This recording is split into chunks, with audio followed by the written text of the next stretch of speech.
Well, welcome to the final section of Grace Alone. Section 10 is about the Lord's Supper. And we begin with asking the question, what is the Lord's Supper? If we're going back to our definition of sacrament, as we talked about it earlier, we see that the Lord's Supper is indeed a sacrament by the definition that we use as Lutherans. It was instituted by God very clearly, and we'll talk about that as Jesus instituted this sacrament for us in what we call the Last Supper. We have God's Word joined to visible elements, in this case bread and wine, and we have God's promise where He offers, seals, and gives us the forgiveness of sins in the Lord's Supper.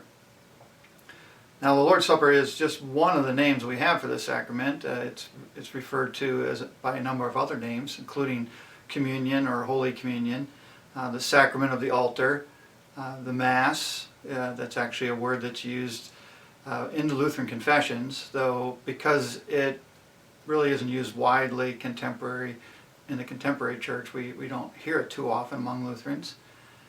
And the Eucharist, which is really a beautiful name for this sacrament because the word itself means thanksgiving.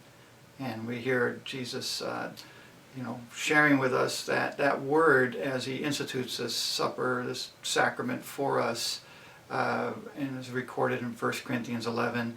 And when Jesus had given thanks, He broke the bread and said, "This is my body, which is given for you. Do this in remembrance of me." So that's where the word Eucharist comes from. So the Lord's Supper, a sacrament known by other names, but we'll continue to call it the Lord's Supper throughout this section of Grace Alone.